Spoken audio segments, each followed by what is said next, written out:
Hello students, आज हम आपको नेशनल इनकम के न्यूमेरिकल क्वेश्चन सिखाने जा रहे हैं। टर्म 2 में जितने भी नेशनल इनकम के जितने भी टाइप के क्वेश्चन आएंगे वो सारे न्यूमेरिकल्स मैं आपको कराऊंगा, लेकिन आज मैं आपको फर्म वाले क्वेश्चन करा रहा हूँ। Numerical section measures of national income के फर्स्ट क्वेश्चन मैं आपको पढ़ के बता देता हूँ। Calculate the value added by firm A and firm B. दो फर्म है, उनकी वैल्यू एडेड निकालनी है फ्रॉम द फॉलोइंग डाटा। अब वैल्यू एडेड जो होती है वो दो तरह की होती है। एक होती है वैल्यू एडेड मार्केट प्राइस पर और एक होती है factor cost per.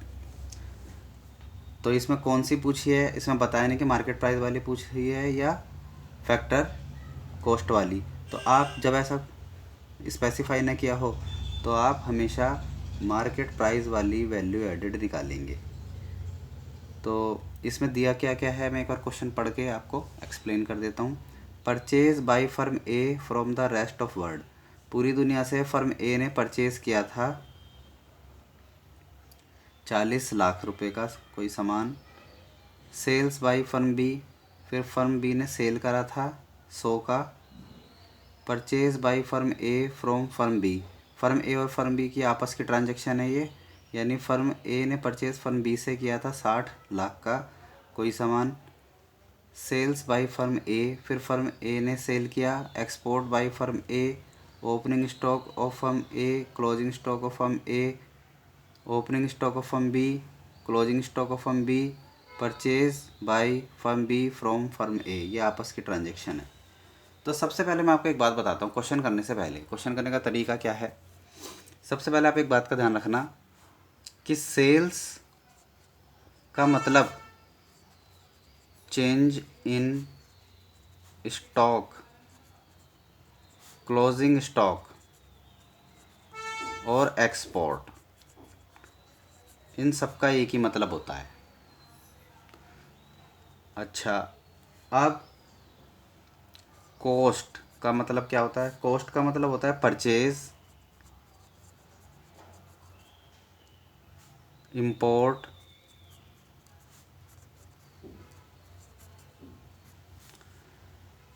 Opening stock, इन सब का एक ही मतलब होगा ऐसे क्वेश्चनों में।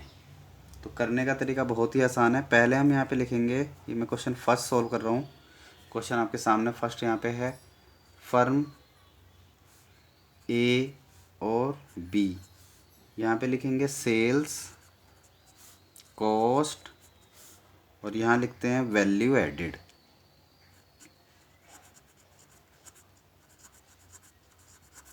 वैल्यू एडेड का मतलब ग्रॉस वैल्यू एडेड। तो अब मैं क्वेश्चन के अकॉर्डिंग चलता रहूँगा। सबसे पहले लिखा है purchase by firm A. Firm A ने परचेज करा है रेस्ट ऑफ वर्ल्ड से, यानी पूरी दुनिया से 40 रुपये का सामान। तो ए ने परचेज़ करा है ना 40 रुपये का सामान, तो फर्म ए ये रहा। और परचेज़ यानी कॉस्ट, परचेज़ हो, इंपोर्ट हो या ओपनिंग स्टॉक हो, तीनों का मतलब है कॉस्ट। तो इसे ए के सामने और कॉस्ट में लिख दीजिए 40। आगे है सेल्स बाय फर्म बी। अब फर्म बी ने सेल करी कितनी, 100 की। तो बी के सामने और सेल के सामने 100 लिख दीजिए। ठीक है, ऐसे आप कॉलम बना लीजिए। और ए के ट्रांजैक्शन ए के सामने लिखेंगे। अगर ए की सेल है तो ए की सेल में लिख देंगे ए के सामने, और ए की परचेज है या कॉस्ट है तो यहाँ पे लिख देंगे। तीसरी लाइन है परचेज बाय फर्म ए। अब फर्म ए परचेज कर रही है फर्म बी से कितना, 60। तो फर्म ए ने परचेज किया है 60 और फर्म बी से, तो फर्म ए में परचेज में लिख दीजिए 60। ठीक है, और फर्म बी, अगर ए ने परचेज़ किया है तो फर्म बी ने सेल किया है, पर सेल्स बाय फर्म बी पहले से हमने 100 लिखा हुआ है, तो इसी के अंदर वो 60 इंक्लूड है। ये वाला 60 जो फर्म बी ने ए को बेचा था, ए ने ख़रीदा, बी ने बेचा, तो बी की जब टोटल सेल्स 100 है तो इसके अंदर ये 60 ऑलरेडी इंक्लूड है। ये 60 किसको दी थी, इसने ए को, इसलिए मैंने ऊपर ए 60 के ऊपर ए लिख दिया है ब्रैकेट में। अब है सेल्स बाय फर्म ए। अब फर्म ए सेल कर रही है 120 की, तो फर्म ए ये रहा और यहाँ पे 120 की सेल कर दी। फर्म ए ने सेल करी है, किसे सेल करी है? बी को करी है या पूरी दुनिया को करी है या पूरे समाज को करी है, किसको करी है? ऐसा कुछ नहीं लिखा, तो इसने बस 120 यहाँ पे लिख दीजिए सेल के सामने।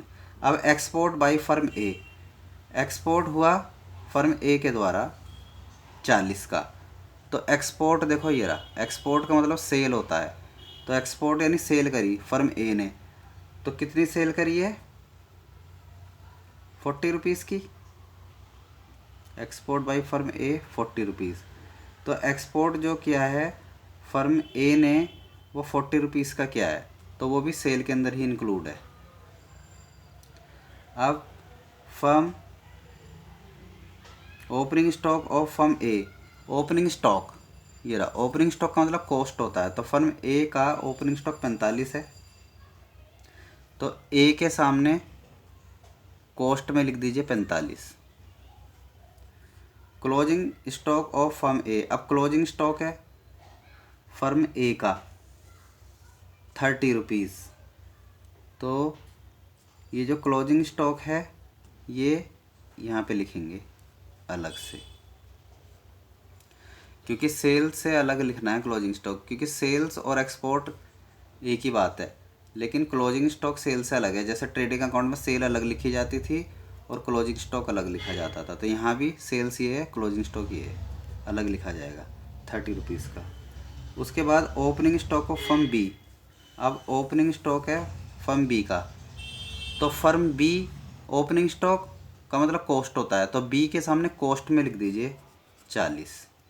उसके बाद closing stock of firm B, closing stock of firm B कितना दिया है? ये है 30, तो क्लोजिंग स्टॉक फर्म बी का, तो क्लोजिंग स्टॉक ये रहा, यानी सेल के कॉलम में लिखा जाएगा कितना? क्लोजिंग स्टॉक 30 रुपीज़, और ये किसका है? फर्म बी का, तो इसको फर्म बी में लिख दीजिए, ये क्लोजिंग स्टॉक है 30 रुपीज़। उसके बाद purchase by firm B from firm A, अब परचेज फर्म बी कर रही है, तो परचेज का मतलब कॉस्ट, तो फर्म बी के सामने कॉस्ट में लिख दीजिए 60 रुपये, लेकिन सेल किसने करी है?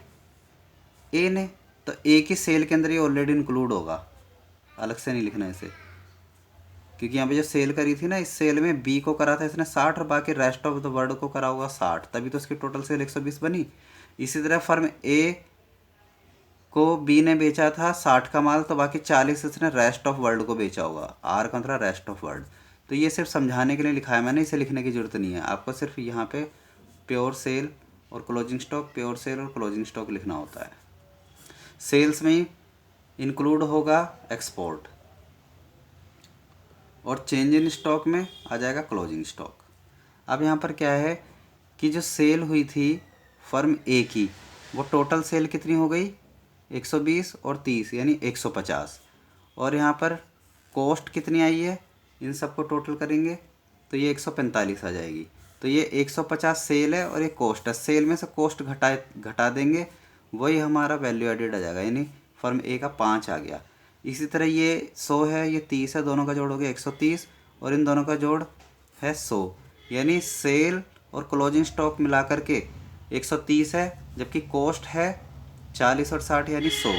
130 में 100 घटा दीजिए 30, ये हो जाएगा, तो टोटल वैल्यू एडेड दोनों फर्म की आ गई 35, और इसके सामने लिख देंगे GVAMP, यानी gross value added MP, market price पर, क्योंकि इसमें सिर्फ क्वेश्चन में पूछा था कि वैल्यू एडेड फाइंड करो, लेकिन ये नहीं बताया था कि MP पे फाइंड करो या FC पे, तो बाय डिफ़ॉल्ट ये MP पे ही होता है, और वैल्यू एडेड ग्रॉस होता है हमेशा।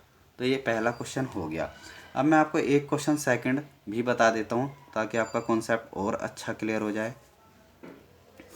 सबसे पहले आप मेरी तरह कॉलम बना लीजिए, यहाँ पे लिखिए फर्म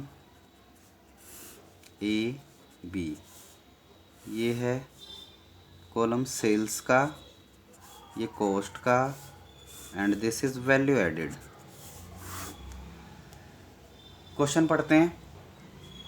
लिखा है sales by firm X, firm X ने, यानी इसमें दो फर्म है एक्स और वाई, तो एक्स और वाई लिख दीजिए। तो फर्म एक्स ने सेल करी 200 की, फर्म एक्स ने 200 की सेल करी, किसको करी स्पेसिफाई नहीं किया कि वाई को करी कि पूरी दुनिया को करी, तो हम मान लेंगे कि सबको करी, वाई भी उसमें इंक्लूड होगा। और sales by firm Y, Y ने कितनी सेल की है 600 की, तो वाई के सामने 600 लिख दीजिए।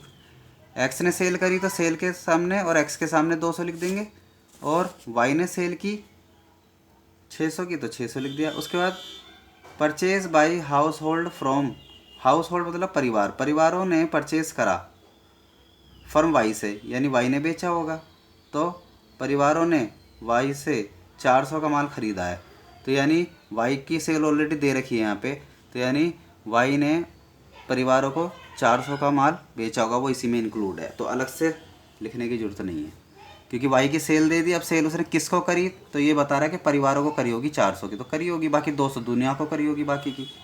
आगे लिखा है exports, exports by firm Y. Export का मतलब क्या होता है, एक्सपोर्ट का मतलब सेल, तो फर्म वाई ने सेल करी कितनी 60 की, तो ये 60 की सेल ऑलरेडी इसमें ही इंक्लूड है, अलग से लिखने की ज़रूरत नहीं। Change in stock of firm x, 30 रुपये का चेंज इन स्टॉक दिया हुआ है, तो चेंज इन स्टॉक 30 दिया हुआ है। चेंज इन स्टॉक यानी क्लोजिंग स्टॉक होता है। Change in stock, change in stock और क्लोजिंग स्टॉक एक ही बात है, तो क्लोजिंग स्टॉक और चेंज इन स्टॉक एक ही चीज़ है, तो इसको सेल से अलग लिखा जाएगा, लेकिन लिखेंगे सेल के कॉलम में ही। तो सेल के कॉलम में हम चेंज इन स्टॉक लिख रहे हैं फर्म एक्स का 30 और change in stock firm Y का 20। ये सेल हो गई, ये क्लोजिंग स्टॉक हो गया एक्स का, ये सेल हो गई, ये क्लोजिंग स्टॉक हो गया। क्लोजिंग स्टॉक और चेंज इन स्टॉक एक ही बात है यहाँ पर इन क्वेश्चनों के हिसाब से। उसके बाद import of firm Y, firm Y ने इंपोर्ट किया 80 का। अब इंपोर्ट का मतलब क्या होता है, ये रहा इंपोर्ट यानी परचेज, परचेज यानी कॉस्ट, तो कॉस्ट में आएगा, तो ये कॉस्ट इंपोर्ट करा फर्म एक्स ने, तो एक्स में कॉस्ट में आ जाएगा 80 रुपीज़। उसके बाद sales by firm X to firm Y, अब एक्स ने वाई को सेल किया है कितना 150 का, तो एक्स की सेल ऑलरेडी यहाँ पे लिखी हुई है, तो इसमें वाई को जो इसने बेचा होगा वो इसी में इंक्लूड है इसकी सेल में, लेकिन वाई ने ख़रीदा है तो वो कॉस्ट में लिखा जाएगा, क्योंकि एक्स ने 150 का माल बेचा तो वो 150 का इसके अंदर इंक्लूड है, लेकिन वाई ने तो ख़रीदा है ना, तो वाई ने ख़रीदा यानी परचेज, परचेज यानी कॉस्ट, तो वाई की कॉस्ट में 150 लिख देंगे। अब import by Y firm Y, import Y ने किया, इंपोर्ट का मतलब होता है परचेज, परचेज यानी कॉस्ट, ये वाई की कॉस्ट है कितनी 400 की,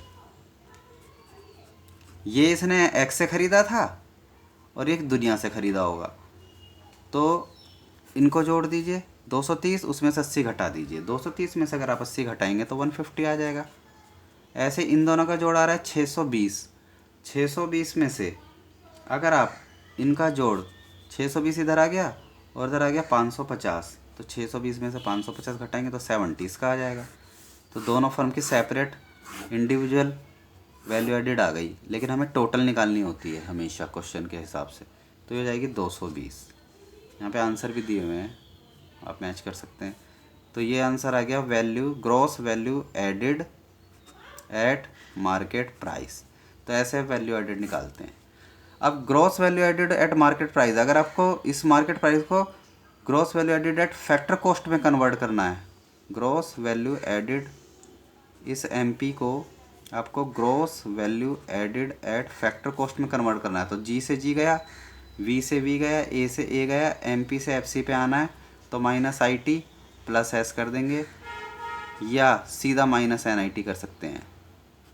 तो ऐसा कॉन्सेप्ट मैं आपको नेक्स्ट क्लास में सिखाऊंगा। तो आज की वीडियो में मैं इतना ही कराऊंगा, बाकी मैं और क्वेश्चंस कंटिन्यू करता रहूँगा इसी प्रकार की वीडियो में, और मैं क्लास टेलीग्राम पर भी ले रहा हूँ। अगर आप पर्सनली क्लास लें तो मेरा ये नंबर है, मुझे कांटेक्ट कर लीजिएगा 9818858685, और मेरा नाम है कपिल। Okay bye.